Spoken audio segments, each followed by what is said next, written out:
الشيطان الرجيم بسم الله الرحمن الرحيم يا أيها الذين آمنوا اتقوا الله وذروا ما بقي من الربا إن كنتم مؤمنين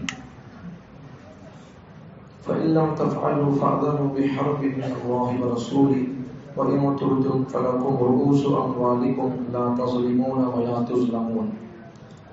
اے ایمان والو، اللہ سے ڈرو اور سود کا جو حصہ باقی رہ گیا ہے اسے چھوڑ دو اگر تم ایمان والے ہو.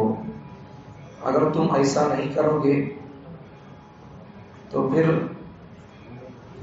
اللہ اور اس کے رسول کی طرف سے جنگ کا اعلان ہے. اگر تم توبہ کرو گے تو پھر کوئی بات نہیں ہے، تمہارا اصل سرمایہ اور اصل مال وہ تم کو ملے گا. تم کسی پر ظلم نہ کرو اور تم پر بھی ظلم نہیں کیا جائے گا. اے ایمان والو، اللہ تعالیٰ سے ڈرو اور سود کا جو حصہ باقی ہے اسے چھوڑ دو اگر تم ایمان رکھتے ہو. اگر تم ایسا نہیں کرو گے تو اللہ اور اس کے رسول کی طرف سے جنگ کا اعلان ہے. اگر تم توبہ کرو گے تو پھر تمہارا اصل سرمایہ اور اصل مال وہ تم کو ملے گا. تم کسی پر ظلم نہ کرو اور تم پر بھی ظلم نہیں کیا جائے گا. اس آیت میں پہلی بات اے ایمان والو اللہ سے ڈرو. دوسری بات سود کا جو حصہ باقی ہے اسے چھوڑ دو اگر تم ایمان رکھتے ہو. تیسری بات اگر تم ایسا نہیں کرو گے، چھوڑو گے نہیں اسے، تو پھر اللہ اور اس کے رسول کی طرف سے جنگ کا اعلان ہے. پانچویں بات اگر تم توبہ کرو گے تو تمہارا جو اصل سرمایہ ہے تو وہ تم کو ملے گا. تمہارا حق ہے وہ لینا چاہیے، اس میں لینے میں کوئی حرج نہیں ہے. چھٹی بات تم کسی پر ظلم نہ کرو اور تم پر بھی ظلم نہیں کیا جائے گا. یہ آیت اصل میں قبیلہ بنی ثقیف کے 4 آدمی تھے اور وہ آپس میں بھائی بھائی تھے. وہ لوگ بنی مغیرہ، یہ ایک قبیلہ تھا. اس قبیلے کے لوگوں کو قرض کے طور پر پیسے دیتے تھے اور ساتھ میں سود بھی وصول کرتے تھے. تو اس کے بعد ہوا کیا، نبی پاک صلی اللہ علیہ وسلم طائف پر غلبہ پا گئے، طائف فتح ہو گیا. تو یہ قبیلہ بنو ثقیف یہ طائف میں رہتا تھا. اب وہ جو 4 بھائی تھے قبیلہ بنو ثقیف کے، وہ طائف کے رہنے والے تھے. ابھی مغیرہ بنی مغیرہ یہ لوگوں کو وہ 4 بھائی سود پر دیتے تھے، قرض دیتے تھے. اب طائف جب فتح ہو گیا تو اس کے بعد جب یہ لوگ قبیلہ بنو ثقیف کے لوگ 4 بھائی انہوں بنی مغیرہ کے لوگوں سے قرض اور سود وصول کرنے کے لیے جاتے اور پوچھتے تو وہ لوگ صرف سود دیتے تھے، صرف قرض ادا کرتے تھے، سود کا پیسہ دیتے نہیں تھے. اب یہ لوگ 4 بھائی ان سے پوچھتے تھے، قبیلہ بنو ثقیف کے لوگ بنی مغیرہ کے لوگوں سے پوچھتے تھے خالی پیسے خرچ کرنے کا تمہیں سود کے پیسے کون دینا، پوچھتے تھے 4 بھائی بنو ثقیف کے. انہوں بولتے تھے نہیں بھائی، اب اسلام میں ہم اسلام قبول کر دیے ہیں، اب اسلام قبول کرنے کے بعد اسلام میں تو سود حرام ہے، اب ہمیں اسلام میں حرام کرنے کا ہم دے نہیں سکتے، ایسے بول کر منع کرتے ہیں. اس کے بعد یہ مقدمہ، یہ کیس اس وقت پیغمبر صلی اللہ علیہ وسلم ایک صحابی حضرت عتاب بن اسید رضی اللہ عنہ ان تک یہ شکایت جاتی ہے. نبی پاک صلی اللہ علیہ وسلم ان کو مکے کا حاکم مقرر کیے ہوئے رہتے ہیں. تو نبی صلی اللہ علیہ وسلم جب کہیں سفروں میں جانا ہوتا تو کسی صحابی کو مکے کا گورنر یا حاکم بنا کر جاتے تھے. تو اس وقت یہ صحابی حضرت عتاب بن اسید رضی اللہ عنہ کو مکے کا حاکم بنا کر تھے. تو یہ کیس مقدمہ ان کے پاس آیا، حضرت عتاب بن اسید رضی اللہ عنہ کے پاس. تو ان کی خدمت میں یہ کیس گیا. تو اس وقت رسول اللہ صلی اللہ علیہ وسلم مکے میں تشریف نہیں رکھتے تھے اور آپ صلی اللہ علیہ وسلم ان کو مقرر کیے تھے عتاب بن اسید کو. تو انہوں نے کیا کیے، یہ پورا واقعہ نبی پاک صلی اللہ علیہ وسلم کو سنائے، ایسا ہوا بول کر. یہ لوگ قرض دیتے تھے مغیرہ کے لوگوں کو، یہ لوگ ادا کرتے تھے، اب ساتھ میں سود بھی لیتے تھے یہ لوگ، اب انہوں خالی قرض ادا کر رہے، سود نہیں دے رہی، تو انہوں سود کا مطالبہ کر رہی، قرض بھی دے سود بھی دے بول کر، اب یہ لوگ اسلام قبول کیے ہیں، اب آپ بھی طائف پر غلبہ پا لیے، ان کے گاؤں پر، بنی ثقیف کے گاؤں طائف پر ہمیں غلبہ پا لیے مسلمان، تو یہ پورا واقعہ نبی صلی اللہ علیہ وسلم کے پاس آیا، تو نبی صلی اللہ علیہ وسلم کو صحابی لکھ کر بھیجے واقعہ، لکھ کر بھیجنے کا مطلب کیا، نبی مکے میں نہیں بول کر نہیں، تو ہے تو کہیں کو لکھ کر بھیجیں گے انہوں، تو سمجھ میں آ رہا واقعہ، نبی پاک صلی اللہ علیہ وسلم کو حضرت عتاب بن اسید رضی اللہ عنہ یہ پورا واقعہ لکھ کر بھیجنے کا مطلب کیا ہے، نبی مکے میں نہیں ہے، نبی مکے میں نہیں بول کر دو دلیلیں، ایک دلیل کیا، حضرت عتاب بن اسید رضی اللہ عنہ کو مکے کا حاکم بنانا یہ اس بات کی دلیل ہے کہ نبی پاک صلی اللہ علیہ وسلم مکے میں نہیں ہے، دوسری دلیل یہ واقعہ یہ کیس اور مقدمہ عتاب بن اسید کے پاس آنے کے بعد وہ صحابی اگر نبی مکے میں ہوتے تو انہیں جا کر سناتے تھے، خط لکھ کر بھیجنے کا مطلب کیا ہے، نبی مکے میں نہیں ہے، سمجھ میں یہ سب یہ سامنے کے پیچھے کی باتوں سے معلوم ہوتا، تو اس کے بعد وہ صحابی نبی صلی اللہ علیہ وسلم کو لکھ کر بھیجتے خط تاکہ آپ صلی اللہ علیہ وسلم یہ مقدمہ اور اس کا کیس ڈیل کریں، تو یہ مقدمہ جب نبی کے خدمت میں پیش ہوا تو اس مقدمے کا فیصلہ مل جائے تو پیش ہونے کے بعد آپ صلی اللہ علیہ وسلم اس وقت یہ آیت پڑھ کر سنائیے ان کو، کیا آیت، یہ اب جو سبق آج کا ہے، یا ایھا الذین آمنوا اتقوا اللہ وذروا ما بقی من الربا ان کنتم مؤمنین، اللہ سے ڈرو ایمان والے بندو، اللہ سے ڈرو اور سود کا جو بقیہ ان کے ذمے ہے بقیہ پیسہ وہ اب لے رکھو، قرض کے پیسے کتنے ہی ہوتے لے لو، سود ان سے وصول کرو رکھو، اگر تم ایمان رکھتے ہو، پھر اللہ کے نبی نے یہ پوری آیت پڑھ کر سنائی کہ اگر تم ایسا نہیں کرو گے، صرف قرض لے کر بس نہیں کرو گے، سود بھی وصول کرو گے تو یاد رکھو اور سن لو، اللہ اور اس کے رسول سے جنگ کرنے کے لیے تیار ہو جاؤ، اگر اچھا اب تمہارا جو اصل پیسہ ہے سرمایہ وہ لے سکتے ہیں، اس میں لینے میں کوئی گنجائش اور کوئی دوسری بات نہیں ہے، اگر تم سود سے توبہ کر لو گے، اب تک جو لیے کھائے پیے اب اسے توبہ کر لو گے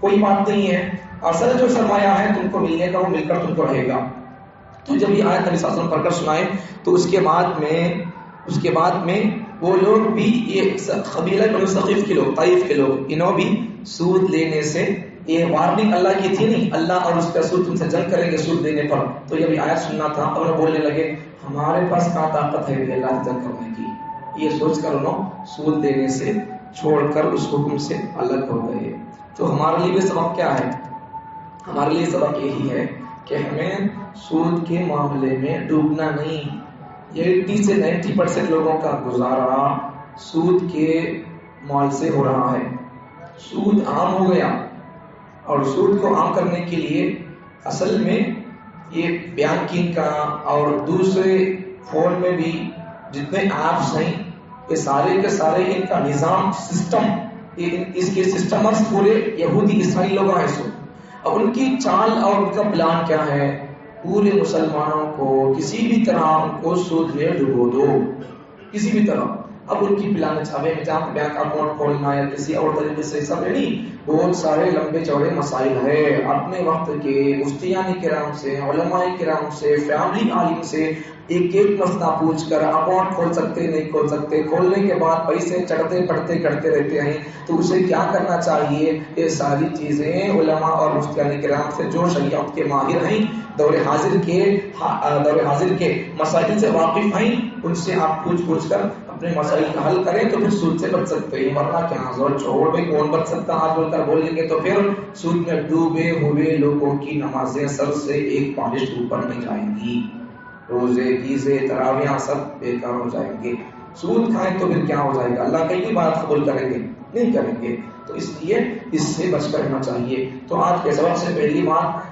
کہ اب تک جو لیے تھے اسے چھوڑ دینا چاہیے، ایمان والے ہیں بندے، تو یہ جو کتاب ہے، یہ جو بات ہے سود نکو کو اب تک جو لیے تو اسے چھوڑ دو، اللہ وہ بول رہا نہیں وَذَرُوا مَا بَقِيَ مِنَ الرِّبَا، اب تک جو لیتے تھے سود کا مال پیسہ وغیرہ، تو اب جو بچ کر ہے، کسی کو قرض دیے 10-20 ہزار لاکھ روپے، ان کے پاس سے ذرا لے لیے تھے، ابھی بہت دینا ہے انہوں، اب کیا کر ڈالو، جتنا لیے اب چھوڑ ڈالو، اب بقیہ تمہارا اصل کتنا دیے پیسے ان کو وہ لینے کی اجازت ہے، سود اس پر کتنا بات ہوئی تھی، کتنا لکھا بڑی ہوئی تھی، اسے چھوڑ دو، اصل جو پیسہ اس میں دیے تھے وہ لے سکتے ہیں، وہ لینے میں، اس کا مطالبہ کرنے میں کوئی بھی شریعت کی طرف سے آپ کے اوپر زبردستی نہیں، چھوڑ ڈالو قرض کی کوئی سی بات نہیں ہے. قرض جو لیے تھے اب بس اب قرض نہیں لینا، کیا بولتے سود نہیں لینا، سود قرض جو دیے تھے وہ لینے کی اجازت ہے.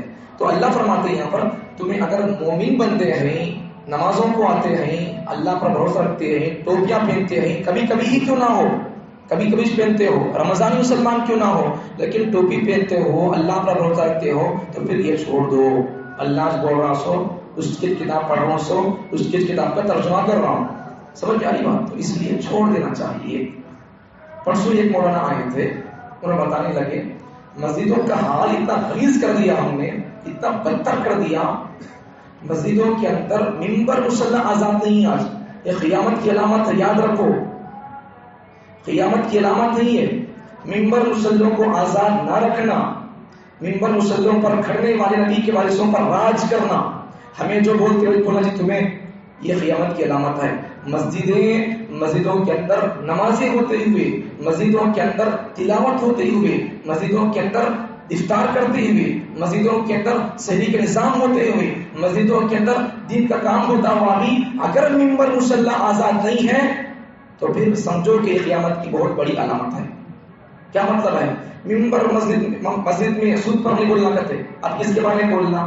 سود حرام ہے نہیں بولنا، اب کیا جائز ہے بولنا؟ یہاں سے کیا قوم نے کیا حال بنا رکھا ہے؟ نہیں بنانا حصہ، چھوڑ دینا علماء کے حوالے. لوگ کیا بولتے وہ سننا، کیا بولتے ہیں مطلب کیا بولیں گے، ہمیں پڑھے سوچیے، بولیں گے چاہیے، ہمارے باٹل میں ہے سوچیے، جگر میں دل میں ہے سوچیے، یہ بولیں گے. تو سننے کا مزاج رکھو، پہلی ذمہ داری سننے کا مزاج رکھو. چاہے بات ممبر مصلی سے ہماری طبیعت کے خلاف میں آئے یا ہماری طبیعت کے موافق میں آئے، سننے کا مزاج پیدا کرو. اگر نہیں سنیں گے تو مظلوم بننے کے لیے، مقتول بننے کے لیے تیار رہو. سمجھ میں آئی بات؟ تو مظلوم مقتول کا مطلب کیا؟ جب سنتے نہیں تو پھر یہاں سے کیا ہوگا؟ کون ظالم ہے، کون مظلوم ہے، سمجھ میں نہیں آئے گا، کون قاتل ہے، تو پھر ظلم ہوگا. ظلم برداشت کرنے تیار رہو. قتل کیے جائیں گے، قتل ہونے کے لیے اپنے جسموں سے گردنیں کٹیں گی، کٹانے کے لیے تیار رہو. اللہ کے نام پر نہیں، ظالم ایسے ہی خانہ خواہ چپ کے کاٹ دیں گے، تیار رہو کٹنے کے لیے. یا تو خوشحال ہو جاؤ، بیدار ہو جاؤ خواب غفلت سے، یا پھر مقتول ہونے کے لیے تیار رہو. جو قوم اللہ پر یقین ہونے کا دعویٰ کرتی ہے، اس کا کلام سننے کی ہمت نہیں رکھتی ہے، ایسی قوم کو جینے کا حق نہیں ہے. جگر پیدا کرو سننے کا. سود نہیں کھانا، اللہ بول رہا سو نہیں کھانا، نہیں کھائیں گے، اب تک کھاتے تھے اب نہیں کھائیں گے. جگر پیدا کرو سننے کا، حق سننے کا جگر پیدا کرو. ایسا آج کے زمانے میں، اب اس سے پہلے کے زمانے میں بھی حق بولنا یہ بہت بڑی بات تھی. تو آج کے زمانے میں دو باتیں بھی بڑی باتیں ہیں. حق بولنا بھی بڑی بات ہے، حق بولنے سے زیادہ آج کے زمانے میں حق سننا بڑی بات ہے. کیوں بولو؟ بولنے والے تو حق بولیں گے، لیکن سننے والے لوگ الٹا سمجھ جائیں گے. ایسا نہیں سمجھنا. کوئی بات سمجھ میں نہیں آئی ہے تو پھر کیا کرنا چاہیے؟ آ کر پوچھ لو. ایسا بولے تمہیں مجھے سمجھ میں نہیں آیا، کیا مطلب لے کر بولے؟ ایسا تمہیں ہے سوچ بولے نہیں، ایڈ کر کو بولے، ایڈیشن کر کو بولے. ایڈیشن کرنے کے واسطے یہ کیا بھی ہمارے گھر کی کتاب نہیں ہے، پدے والا شکشا نہیں ہے، اللہ کا کلام ہے. اللہ کا کلام تورات نہیں ہے، زبور نہیں ہے، انجیل نہیں ہے. اللہ ان کتابوں کی حفاظت کی ذمہ داری نہیں لیا، اس لیے اب تک وہ کتابیں اپنی اصلی حالت پر باقی نہیں ہے. قرآن مجید آج سے 1400 سال پہلے نازل ہوا، ہزاروں کا سال کا عرصہ اس پر گزر گیا، دوسرے 1000 سال کا بھی آپ صدی گزر گئی ہے، اب پھر بھی قرآن باقی کا باقی ہے. آئندہ انشاءاللہ قیامت تک باقی رہے گا. کیسا باقی رہے گا؟ اس کے اسباب بہت سارے ہیں، بیان کرنے وقت نہیں ہے. اس لیے اتنی بات یاد رکھو کہ ہم کو ہمارا اللہ جو بول رہا ہم کو اس عمل کرنا ہے، چلنا ہے. تو پھر ہمیں ایمان والے بنتے ہو کر سوچ کیا کرو تو پھر کیسی بات ہے؟ تو اس لیے مسجدوں کو قیامت کی علامت نہ بناؤ.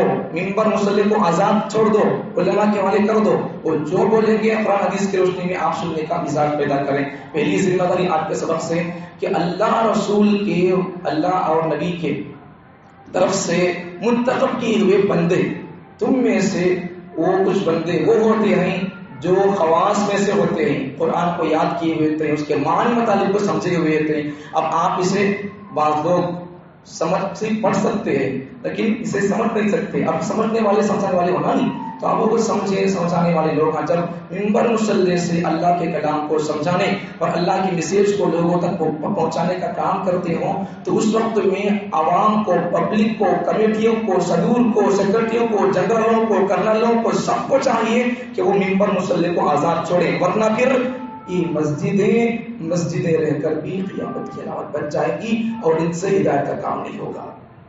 صرف ظاہر میں ہوتا رہے گا نماز وغیرہ لیکن یہاں سے حق نہیں ہوگا، حق کا کام نہیں ہوگا، ہدایت کا کام نہیں ہوگا. نمازیں ہوں گی، ہدایت کا کام نہیں ہوگا.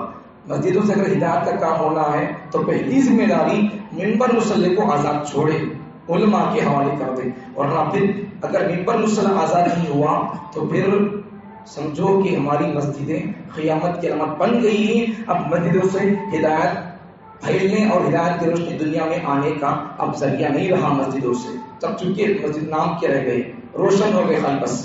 کبھی کبھی آپ لوگ آنے لگ گئے، ان کو ان کے عیوب ان کے بتائے نہیں جا رہے. انسان کے طور پر ڈاکٹر کے پاس جاتی ہے، ڈاکٹر کیا علاج کرتا؟ آپ کو بخار ہے تو پھر آپ کو ڈاکٹر کیا کرتا؟ کڑوی دوا دیتا. اسی طریقے سے جو آپ کا مرض ہوتا ہے ڈاکٹر اس حساب سے علاج کرتا ہے. اگر ہماری قوم سود کے اندر ڈوبی ہوئی ہے، شادی کے رسم و رواج میں ڈوبی ہوئی ہے، اگر ان کو یہاں سے شریعت کا، سنت کا، یہاں سے بھی اگر پیغام نہ ملا تو پھر مندر سے ملے گا پیغام سنت کا. انتظار کس بات کا ہے ہماری قوم کو؟ منبر مصلی کو بند کر دیا ہماری قوم. کس کا نام مسلمان ہے؟ پھر اللہ کا کلام کو، اللہ کی بات کو یہاں اگر کھل کر بولنے کا موقع نہیں ہے تو پھر اسمبلی میں بات کریں گے اللہ کے کلام کی، پارلیمنٹ میں بات کریں گے اللہ کے کلام کی، کہاں بات کریں گے؟ یہ جب اللہ کا گھر، اللہ کے گھر میں اگر اللہ کے کلام کو کھول کر بولنے کا موقع نہیں ہے تو کیا خاک منبر، کیا خاک اسمبلی میں بات ہوگی اللہ کے کلام کی؟ اگر یہاں اگر کھل کر بات کرنے کی اجازت ہوگی، موقع ہوگا تو پھر ایک وقت وہ آئے گا. یاد رکھو اس میرے جملے کو، اگر منبر مصلی آزاد ہوں گے، اللہ کے کلام کو کھل کر بولنے کا اگر موقع ہوگا تو پھر یاد رکھو وہ وقت بھی آئے گا. اگر یہ منبر مصلی آزاد ہوں گے تو پھر یاد رکھو وہ وقت بھی آئے گا، اسمبلیاں بھی ہماری ہوں گی، وہاں بھی اللہ کے کلام کی بات ہوگی. اس بات میں آئی بات، یہ ہوگا تو پھر وہ ہوگا. یہاں اگر کھل کر بولنے کا موقع ہوگا تو پھر وہاں کھل کر بولنے کا موقع دیا جائے گا، لیا جائے گا. یہاں اللہ کے گھر میں کھل کر بولنے کا موقع نہیں ہے تو پھر وہاں کہیں کو اسمبلی میں پارلیمنٹ بولنے کا موقع دیں گے آپ کو. یہاں پہلے بولنے کا موقع دو، یہ ذمہ داری ادا کرو. آپ یہ ذمہ داری کر سکتے ہو، کرو اسے پہلے. بعد میں پھر اسمبلیاں، پارلیمنٹ، ہندوستان کی چابیاں، پوری دنیا کی چابیاں وہ آپ کے ہاتھ میں ہوں گی، ہمارے ہاتھ میں ہوگی. کب؟ جب یہ ذمہ داری ادا کریں گے تو پھر اس کی کنجیاں ہمارے ہاتھ میں ہوگی. ادا نہیں کرتے کیا تو بول تو نکالتے لوگ، اس کا کیا لینا دینا ہے؟ اللہ کی بات کریں گے پھر اس لیے مزاج پیدا کرو، حق سننے کا مزاج پیدا کرو. آج کا سب سے بڑا المیہ یہ ہے، آج کا سب سے بڑا رونا یہ ہے ہمارا کہ ہماری قوم حق سنتی نہیں ہے، سننا بھی نہیں چاہیے. سننے کا مزاج پیدا کرو. اس لیے اب تک جو لوگ سود میں مبتلا تھے، دیتے تھے، یہ ابھی واپس ہونے کے ہیں. اب کتنا لے لیے ہیں سود، اب چھوڑ دو اسے. بقیہ اصل جو دیے آپ اسی پیسے بولتے بولو. اب بولو جا کر اللہ کے کلام میں سمجھ کر آیا ہوں، سن کر آیا، دیکھو تمہیں کتنے دیا تھا کہ پیسے سود کی معاف اور تمہارے اوپر سے بس جو اصل تمہیں کو دیا تھا قرض کے پیسے اتنے واپس کر دو. ورنہ میں اللہ کا کلام سن کر بھی اللہ بول رہا تمہیں مسلمان ہے تو لیونا کو بول رہا میں مسلمان ہوں بھائی، میں اب سن لیا اللہ کے کلام کو، سمجھ کر آیا ہوں، سود مت کو مجھے بس اصل جو دیا تھا وہ واپس کر دو، یہ بول کر آؤ. ورنہ ایسا اللہ بولنے کے بعد بھی پھر بھی اگر لیں گے تو پھر اللہ سے جنگ کرنے اور لڑنے کے لیے تیار نہ ہو. اللہ رسول سے جنگ کر سکتے ہیں؟ نہیں کر سکتے. تو پھر آپ تو ہوش میں آ جاؤ. اللہ تعالیٰ مجھے اور آپ کو اللہ کے کلام کو اور منبر مصلی کے ذریعے سے حق بولنے اور حق سننے کے لیے مزاج پیدا کرنے کی توفیق عطا فرمائے.